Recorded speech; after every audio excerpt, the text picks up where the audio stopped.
Good morning. This is One Crazy Mama coming to you again. And today I want to talk to you just a little bit about sin.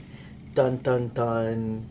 Yes, sin. And you know what? We all sin. None of us are immune to sin in this world.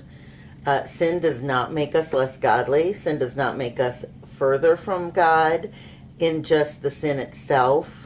However, choosing sin over God can pull us away from Him.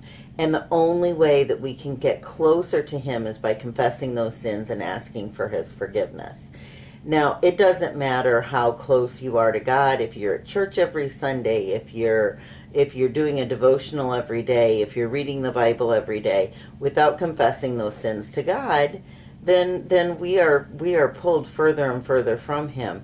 And our sins, they give us pleasure in that exact moment, but God's mercy, God's grace, God's love, it can't be measured. So I want to go to Psalm 66, verse 18. If I had not cherished sin in my heart, the Lord would not have listened. And so that's just crazy to think about, that if I had cherished sin in my heart, the Lord would not have listened. And so not confessing builds that wall, like I said. It builds that wall between God and us to where He's no longer hearing us.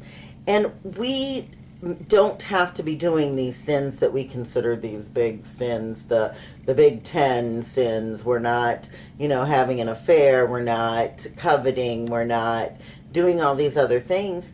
But sin can be something as simple as allowing hateful thoughts to be in your head, allowing just anything that's evil and nagging.